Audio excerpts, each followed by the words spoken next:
Hello and welcome to AARP's Back to Basics. I'm Rico Burton and I am your host. AARP is the nation's largest nonprofit, nonpartisan organization dedicated to empowering people 50 and older to choose how they live as they age.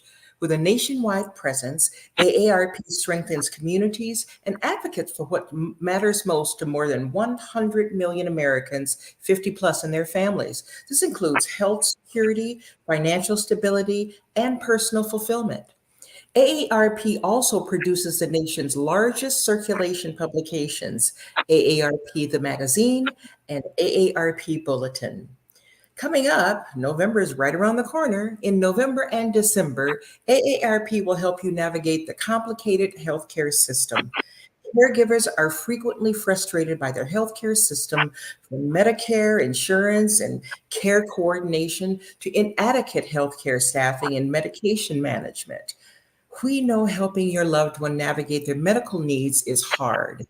And AARP is your wise friend and is here to provide support and guidance.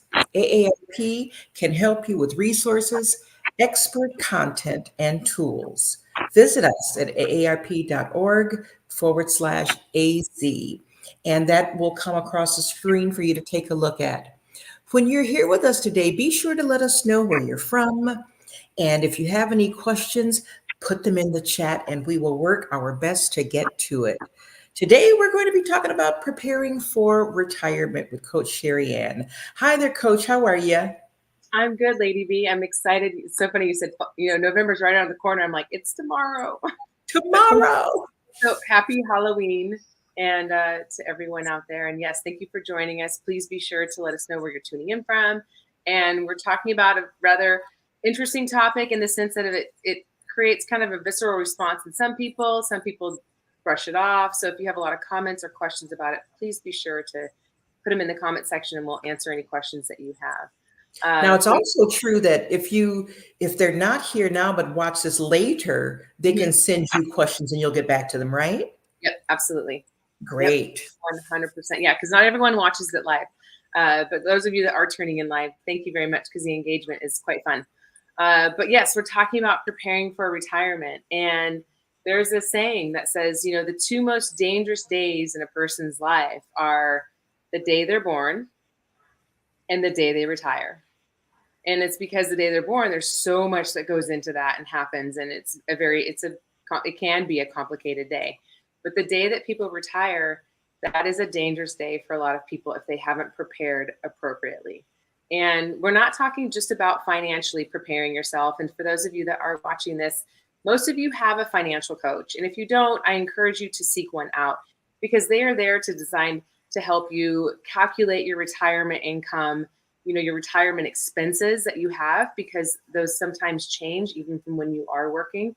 Your future medical costs, there's ways to figure out to kind of encapsulate that and predict those things, and to learn how to take full advantage of your retirement accounts, whether it's your IRA, your Roth IRA, your 401ks. So it's important to meet with somebody that can help you strategically plan for your retirement. And it's interesting. People are like, well, when do I start doing that? It's never too soon. I even tell young people, like, start thinking about your retirement, accounts and start putting into your 401k as soon as you can and making sure that you're taking care of taking full advantage of doing your contributions to your IRAs. So take advantage of those financial advisors, planners, however you want to call them. I call them financial coaches, because that's what I've added to my umbrella as a endurance, fitness, health, nutrition coach. I am now also a financial coach. And so it's important to take advantage of those people that have that information and that knowledge to help guide you. And part of that is making sure that you have a will, a testament and will for your family, to make sure that they know how to take care of things when you are done. And that's all part of retirement. So like I said, most people think about the financial side of things. And so I wanted just to preface everything with making sure that you are talking to a coach. But today we're going to talk about the things that people don't think about, and the emotional and the mental preparation. And that's why the second most dangerous day in someone's life is retirement, because the Social Security Administration has put out that retirement before 62 is associated with a higher death or a higher mortality rate, 20% higher. People that retire at 55 are 89% more likely to die within 10 years. That is terrifying. And so it's like, and it's because of the mental and emotional side that people don't think about how damaging it is to our physical well-being. So, what do we do? You know, when you're approaching retirement, what are some things that we should be thinking about? What do you think, Lady B? Well, I think long before you get there, what do you want your life to look like when you do? You don't want to get there and just not know what's next, but how do you want your life to unfold for you when you're retired? I think that that's important Yeah. because Oh, people it's need to still feel valued, and people still need to still have that esteem about themselves. And if you start out as a CEO and now you're retired and nobody's, you don't have anybody to boss around, now what? Right? So what do you do? well, interestingly enough, people that are 65 or older, when they retire, they actually return, 39% of them return to the workforce. And it's not because they're missing the money.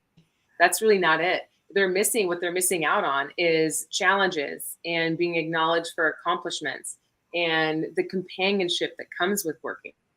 And so it's when people return to the workforce, we're finding that it's more likely not because of money. I mean, there is sometimes that case, people don't financially plan appropriately and they're like, oops, I'm running out of money.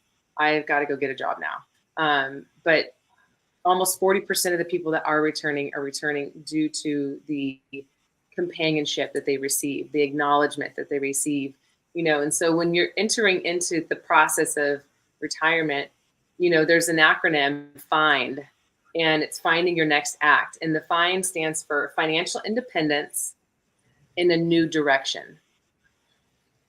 And so because we wrap so much of our identity and our financial independence in our career, our jobs, whatever we're doing.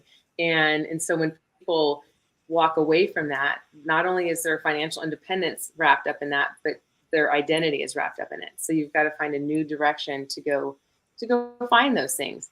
And sometimes it doesn't necessarily have to be, anything other than focusing on being a grandparent. If you're a grandparent, oh my goodness, giving back to your legacy and your family gives purpose, or you could find yourself doing consulting work, in the sense of you've made yourself a resident expert in wherever you're working, and you could turn around and consult, or you can freelance work and have some independence that way and still find purpose, but not be tied to a career, in a job where you've got to show up, and you can have some control so that you can say you want to travel, say your passion is seeing the world and you want to be able to travel. So there's so many different ways that you can go about handling it. And so I have 3 questions that I typically start out with people when we're talking about retirement. And so it's how to unlock your inner purpose, because if our purpose is tied to our job and our identity is tied to our job, so then how do we unlock that inner purpose to find a deeper meaning so that we're not identified by our career? And growth can happen. I tell people, internal and mental and emotional growth can happen from cradle to grave. You're never too old to deepen your purpose, deepen who you are, get more in touch with who you are. So you're never ever too old. That can continue to evolve and happen as you age. And I think it's a beautiful thing when I see older people really dive deep into who they have been, and they have to acknowledge, like, is that how I want to continue to live? Is that how I want, the marginal years of my life to be like? And that can be intimidating, wouldn't you say? Absolutely. Absolutely. Anytime we take on something new, the unforeseen can be a little intimidating, even when you plan for it, because you don't know what's actually going to happen until you get there, and Mhm. what it's really going to look like until you get there. And if it looks any differently than what you had thought or hoped, then oopsie, there, that's another thing you're going to have to deal with. So I understand that the anxiety and the angst that can come along with this. Well, and you go from being invincible to very vulnerable in a very short period of time. And because you're not young anymore. And, simply acknowledging it is huge. Like as soon as you can acknowledge it, then you can start taking steps towards shifting it.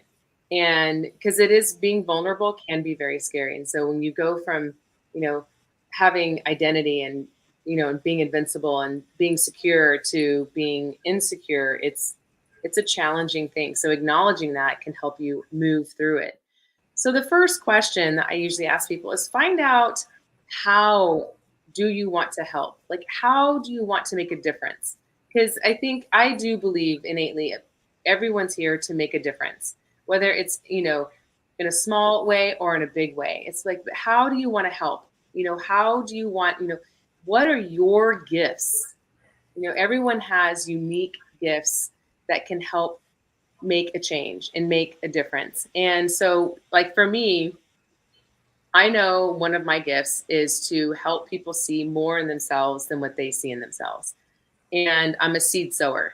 So I sow seeds and I watch them flourish and grow amongst many clients. I'm a catalyst for change in other people's lives.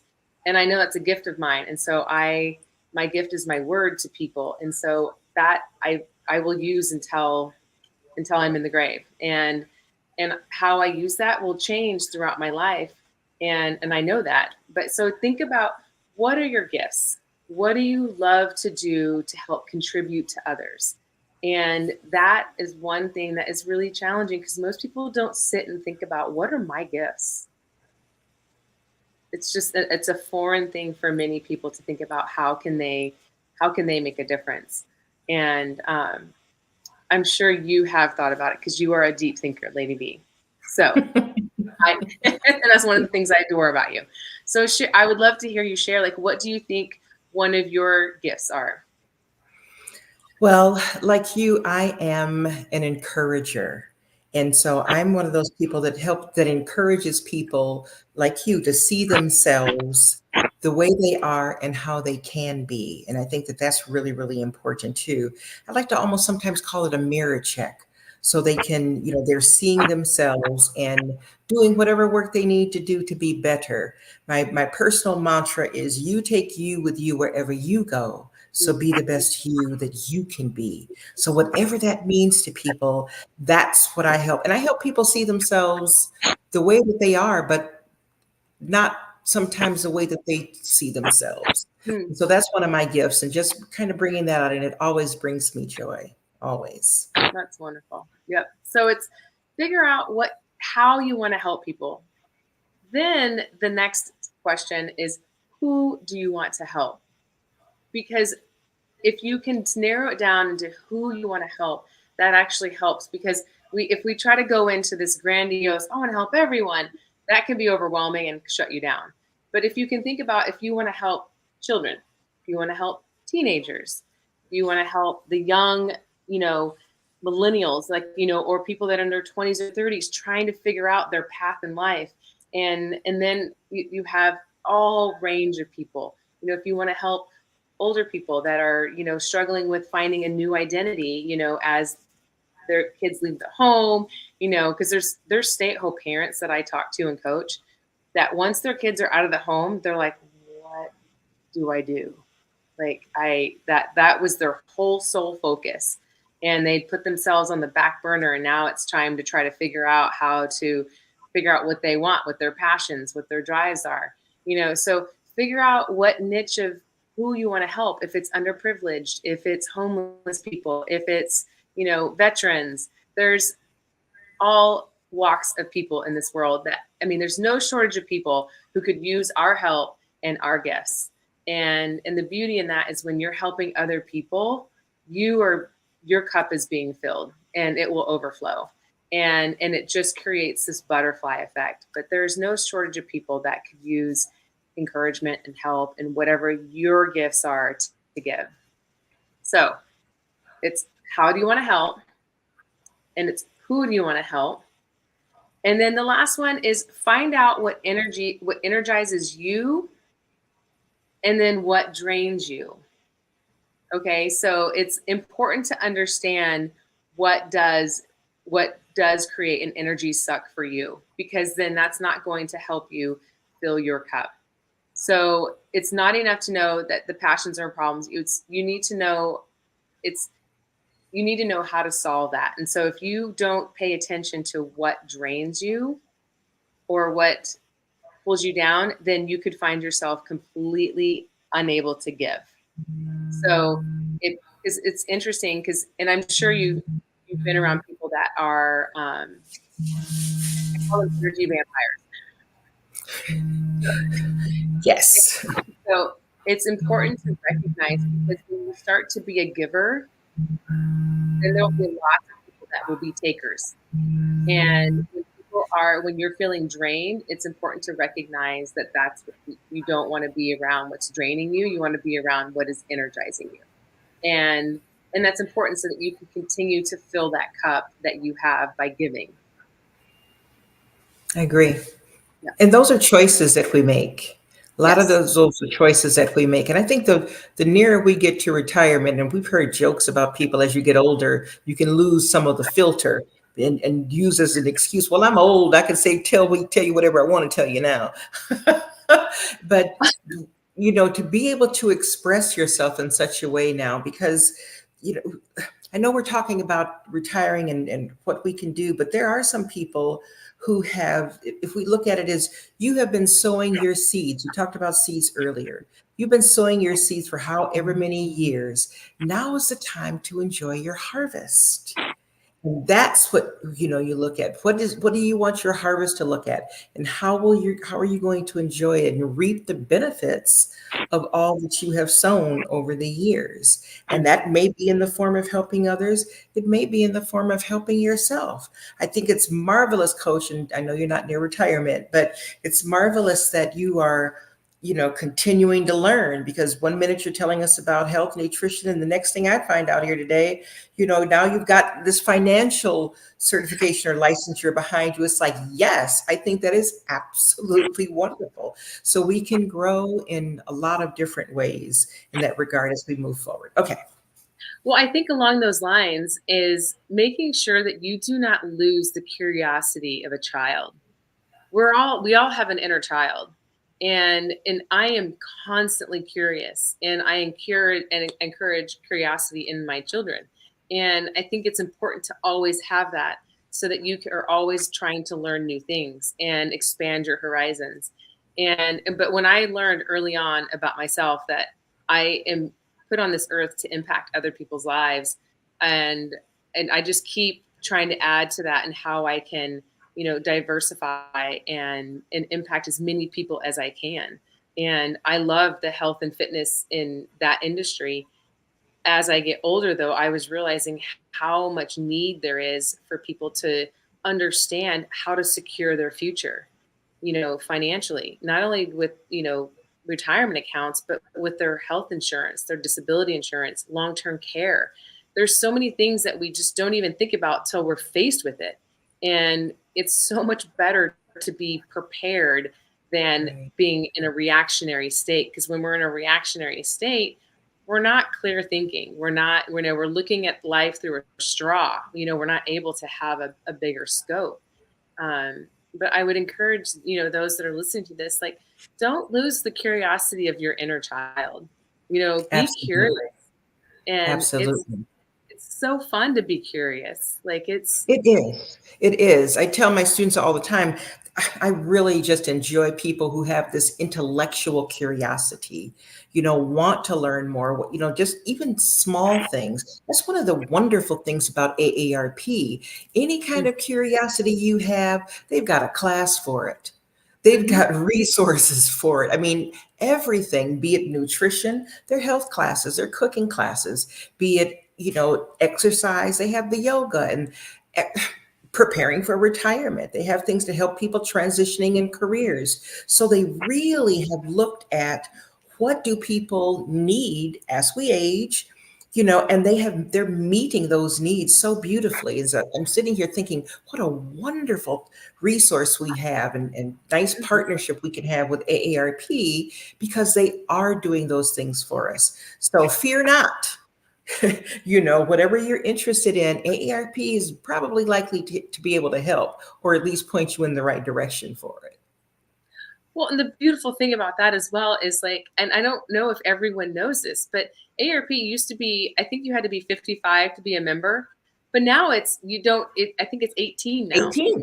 Yeah. 18. So if you're watching this and you know you have a child that's in college that wants to take advantage of being, an ARP member, they can. It's like, it's wonderful. So they've completely expanded in knowing that their audience is, much younger to older. Let's catch people earlier so that we can have them being prepared and enjoying the later years in your life. And that's a lot of what I do now, is really helping people prepare to have, the best years that they can, and not waiting until it's too late, and I've always said it's never too late. It's never too late, and so it's just really important to be aware and curious and thinking about your own well-being and the years that you have left here. Be curious about your own life.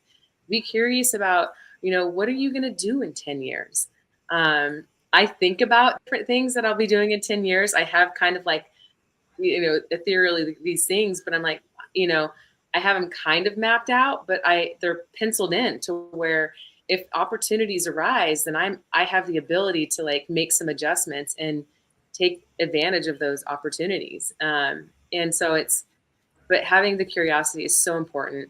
And along with that, finding a purpose and having a purpose is really, really critical to your long-term well-being. And your inner purpose doesn't have to be a huge thing. It can be so simple as being the best grandparent you want to be. And having that as your purpose is a beautiful thing.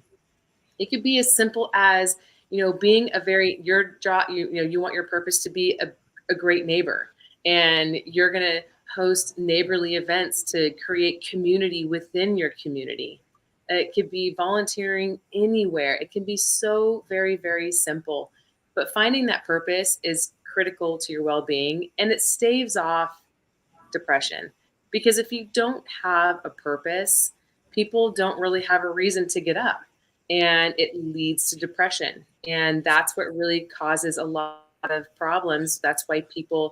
Are, that's why your retirement day is so dangerous.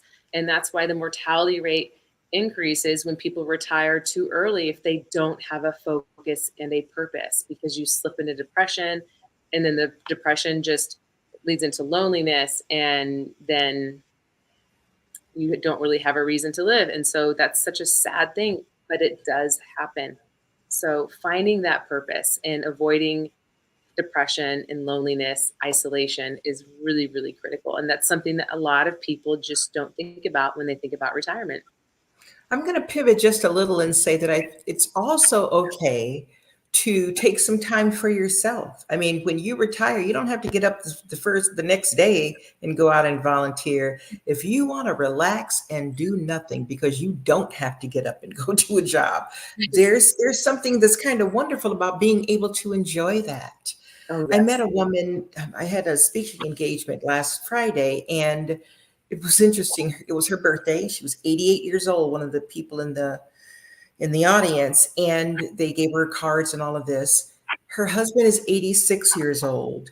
They met online 4 years ago. 4 years I love ago. it. That's Right? wonderful. So, Yes. they both had decided, in their elder years to find love again. And they're taking trips around the world and seeing their grandchildren. And, she came to this group, it's an impact group, and giving scholarships to women who needed to go back to school to finish up either their GEDs or to start in college. And so I thought, oh, there's hope for me. She's around here, 80 some years. They met online, and his line was, she said she read his line and it said, "I have a Harley and a helmet. Anybody want to join me?" And she wrote back and said, "I'll take the helmet." I thought, oh my gosh. and they've been together ever since. So you don't know what's going to happen in your life. Be open to the possibilities. Be curious and be vulnerable enough to say, okay, try new things. And you're going to, all of us will find some newness, I think, in our lives. Right. Absolutely. And I love that you said that because it's, yeah, you don't have to jump right into something. You know, take time. If your desire was to, like, if you've been working so hard and you're like, you know what, I've hit retirement, I'm going to chill for a little while. Like, my plan is to travel. And that's something that you go over with your financial coach. Like, I have taken this lump of money and I'm going to play with this. And then when this is out, then I will find where my purpose needs to be and deal with what I need to deal with, you know. And so, yeah, sometimes it's fun just to take that, you know, I'm sleeping in, or I'm going to travel, or not having, you know, having some downtime. And, but you'll know when you're ready. You'll know when that downtime starts to grate on you. And you're like, now I'm seeking connection. I'm seeking companionship. You know, I'm seeking, you know, and you'll know. But yeah, if you definitely need that time to just chill, yes. And I love that story though, because it's so, I think that goes back to, don't lose that curiosity of that inner child that you have. Because had either one of them done that, they probably wouldn't have, you know, met up. And, you know, being willing to try a new hobby, go do a new skill, join groups, you know, it's be open, be, you know, to the possibilities, like you had said, and you'll find your inner purpose. But it's really, it's such a fun process, and I think too many people are afraid to deal with it. And it's like, don't be afraid. Like, it's okay. It's fun to be, I say it's fun, but that's because I'm maybe a little awkward and weird. But I think it's fun to be uncomfortable and grow. I don't really like being uncomfortable in that specific moment, but I know in the my subconscious, like, I know, like, this uncomfortable is going to make me blossom and grow into and discovering something new. So I kind of look forward to being uncomfortable sometimes because I know it's going to yield something really great on the other side. When I'm in it, though, I will be honest. I'm like, I don't really like this. Right. You don't, like, again, you don't know until you're in it. But whatever your path, you now are the one that will be in charge of that. And like Coach said, starting early enough, you have to take a look at where you prepared. And if you haven't prepared as well as you want, there's some avenues that you can take that will help you get to a place where you can still probably be very comfortable. And you may not be able to do everything you want to do, but you have to learn how to live within what you can do and still have fun. I'm going to go back and say again, AARP offers a lot of classes and things that are free to the public. And we can take advantage of those things. Get your membership, take advantage of those discounts, and you'll meet people. You know, she talked about not being isolated. That's an opportunity to meet people, to share your gifts. Sometimes what you'll end up sharing is your wisdom, and your wisdom for what to do and sometimes for what not to do. And you know, that goes a long way too in what you have to share. Yep, it definitely does. You know, and I think there's so much fear associated sometimes with getting older, retiring, having enough money, and lean into those fears and rely on coaches to help you work through those fears and get resolutions to those fears. I think enough people don't want to address the fears because it's not fun to address a fear, you know, but lean into those fears and lean into the people that will support you, you know, addressing those fears. And so, just to help you move forward. And please reach out to me and message me if you have questions, don't know what direction to go. I'm more than happy to steer you and help you in any way I can. And like Lady B has said before, utilize AARP. There's so many resources that we have here. Even if you were to go Google AARP retirement plan, oh my goodness, the stuff that would pop up for you is insurmountable. So utilize the resources that you have to you. Don't be stuck, don't be frozen, and live your years. Like, Absolutely. Take with you, every day above ground is a good day. yep. And so we have an opportunity during this day to do some good for yourself and for others. We want to say thank you so much for being with us today. And next time, Coach, what are we going to talk about? Oh, since we're going into November and we've got holiday eating and stress management. So it's always kind of an interesting time. So I'll give you some tips on how to manage the stress and manage all that fun holiday eating. That's going to be wonderful. Tell your friends about AARP Back to Basics, and we hope to see you next time. Thanks so much for being with us. Take care and God bless.